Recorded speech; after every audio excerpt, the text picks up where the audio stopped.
திருநள்ளாறில் உலக பிரசித்தி பெற்ற ஸ்ரீ தர்பாரணியேஸ்வரர் கோவில் உள்ளது. இக்கோவிலில் சனீஸ்வர பகவான் கிழக்கு நோக்கி தனி சன்னதியில் அருள் பாலித்து வருகிறார். இக்கோவிலில் சனிக்கிழமை தோறும் ஆயிரக்கணக்கான பக்தர்கள் தரிசனம் செய்வது வழக்கம். மேலும் சனீஸ்வர பகவான் கோவிலில் 2.5 ஆண்டுகளுக்கு ஒரு முறை சனி பெயர்ச்சி விழா நடைபெறும். தற்போது வரும் 6/3/2026 ஆண்டின் வெள்ளிக்கிழமை சனி பெயர்ச்சி விழா நடக்கிறது.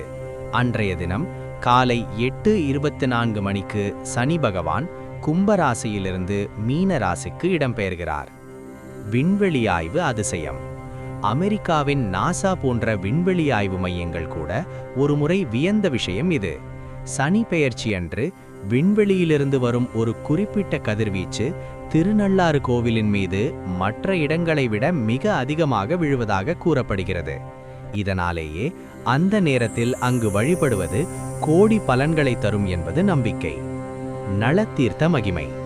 பக்தர்கள் நலத்தீர்த்தத்தில் நீராடும் போது அவர்களின் 7.5 சனி மற்றும் சனி தோஷத்தின் தாக்கம் அந்த தீர்த்தத்திலேயே கரைந்து விடுவதாக ஐதீகம். சனி பெயர்ச்சி அன்று இந்த தீர்த்தத்தில் நீராடுவது ஆன்மீக ரீதியாக ஒரு மிகப்பெரிய எனர்ஜி ரீசார்ஜ் போன்றது. அனுக்கிரகமூர்த்தி. பொதுவாக சனீஸ்வரர் தண்டனை வழங்குபவராக கருதப்படுவார். ஆனால் திருநள்ளாறில் அவர் ஈசனை வணங்கி அமர்ந்துள்ளதால் இங்கு வருவோருக்கு அவர் தண்டனை வழங்குவதில்லை. மாறாக கஷ்டங்களை குறைத்து அனுக்கிரகம் வழங்குகிறார். பக்தர்கள் திருநள்ளார் சென்று சனி பகவானின் அருளை பெறுங்கள். இந்த சனி பெயர்ச்சிக்குரிய பொது பரிகாரங்களாக ஆதரவற்ற முதியோர்களுக்கு உதவுவதும், ஏழை மாணவர்களின் கல்விக்கு உதவுவதும், திருநள்ளாறு, திருக்கொள்ளிக்காடு, குச்சனூர் போன்ற சனீஸ்வரர் தலங்களுக்கு ஒருமுறை சென்று வருவதும் நல்லது.